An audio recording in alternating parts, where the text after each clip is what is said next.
Je vais essayer de parler sans micro, ça marche? Vous m'entendez? Oui. Bon, tout d'abord, on est très heureux que vous soyez tous venus. Je crois qu'il manque personne. Et on va essayer, dans l'ordre de ce que nous avons prévu, tout d'abord de donner la parole à Isabelle. Et puis après, on enchaînera avec d'autres traductions de notre relation avec Gérard. Isabelle. Comment?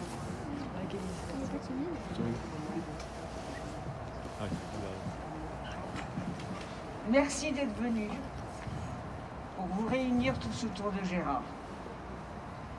Certains de loin et j'en suis très touchée. Arsène, David, merci. Surtout, je voudrais vous témoigner toute ma reconnaissance et mon immense gratitude pour le club, ses équipes, et en particulier Jean-Michel, son président, qui représente également aujourd'hui la Fédération française de football à la demande de Noël Le Graët, retenu à Paris. Quel hommage!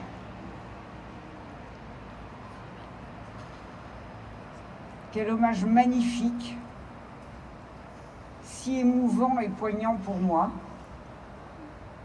vous rendez aujourd'hui à Gérard. Merci Jean-Michel. Merci mon cher Jean-Michel. Merci Jérôme, c'est doux, qui tous deux avaient tendu la main à Gérard en 2005 pour rejoindre Lyon et vivre une superbe aventure. Depuis, le cœur de Gérard battait pour Lyon, entraîneur puis conseiller. C'était sa passion.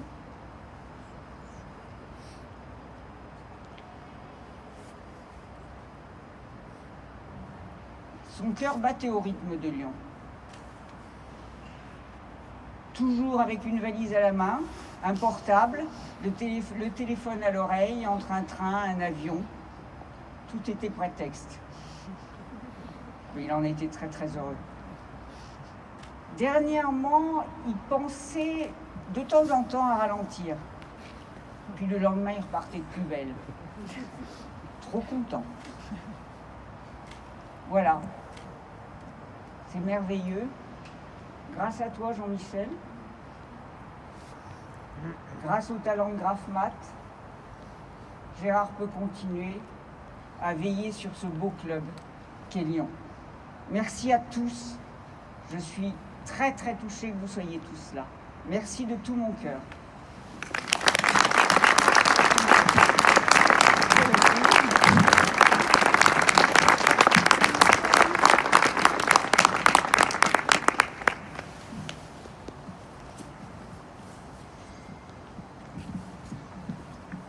Merci Isabelle.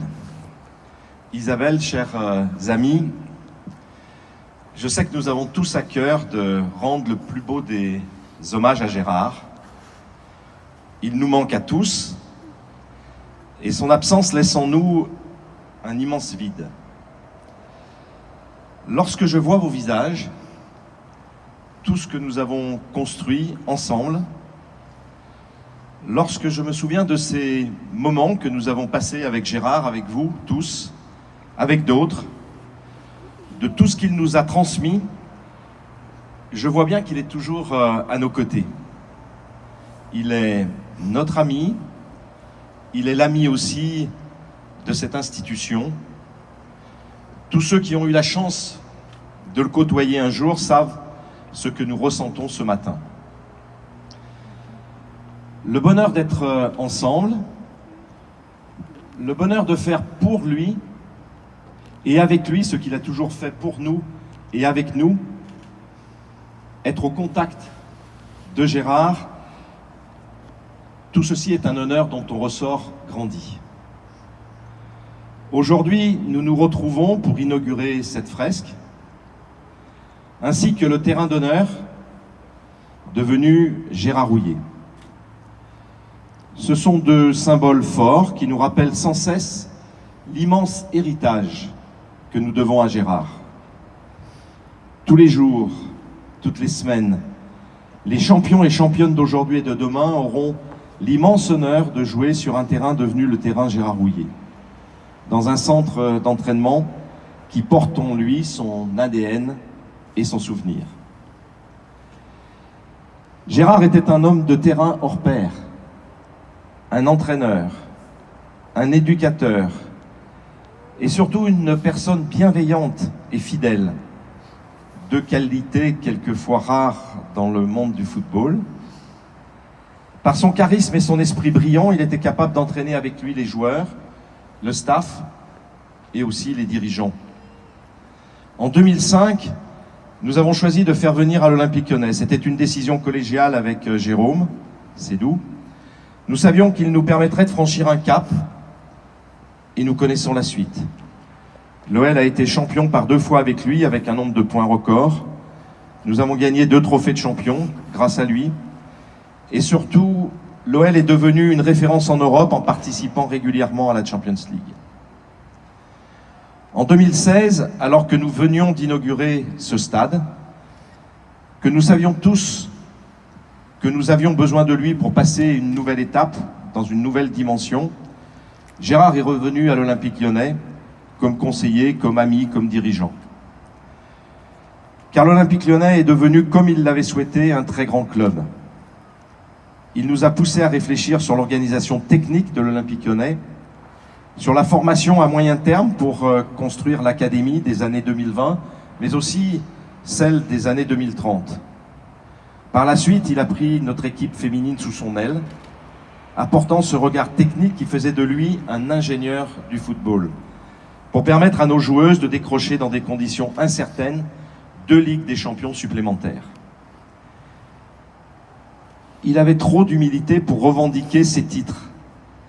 Mais c'est bien avec Gérard qu'elles ont écrit un pan entier de l'histoire du sport, qu'elles ont aussi donné l'image d'un sport de haut niveau pratiqué par des jeunes filles et femmes qui ont mis en avant toutes les qualités et l'intérêt d'une parité féminine enfin reconnue. Sur ce même terrain qui porte son nom, nos joueuses, j'en suis convaincu, continueront de le faire. Cette fresque, cette première œuvre d'art sur notre stade, c'est aussi son esprit. Lui qui était si cultivé et dont la vie ne se résumait pas seule au football. C'est en grande partie grâce à sa relation formidable et complémentaire avec toi, Isabelle, que vous avez noué quelque chose d'exceptionnel. Gérard était un homme d'esprit, doté d'une intelligence rare. Il pouvait faire passer ses idées de manière extrêmement collective.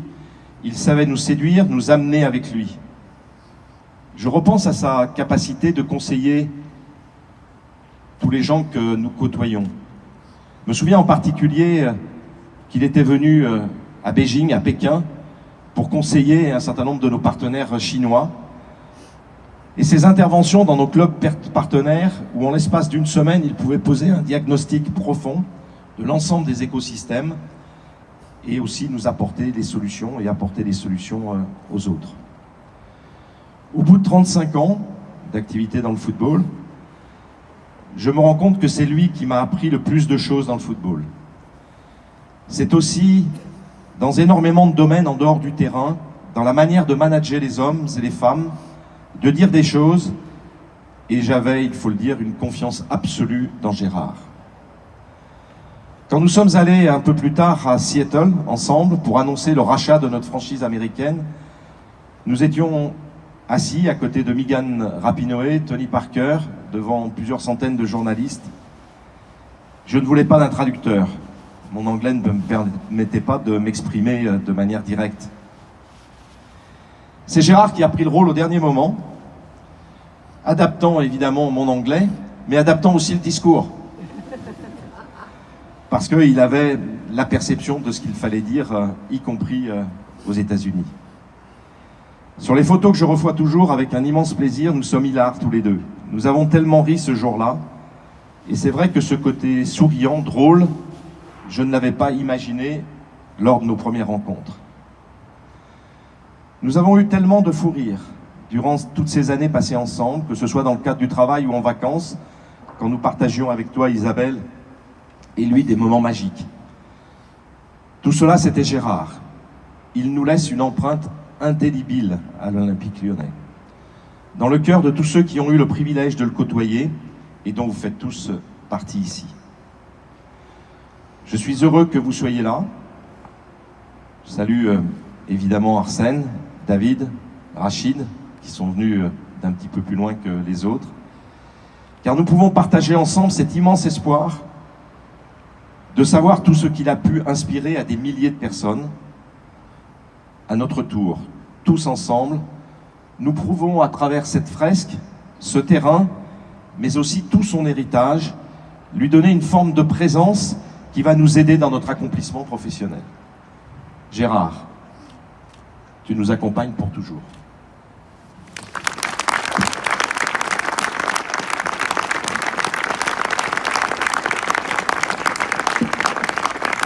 Nous vous invitons désormais à venir avec tous les amis de Gérard qui sont là pour voir un film hommage et dévoiler également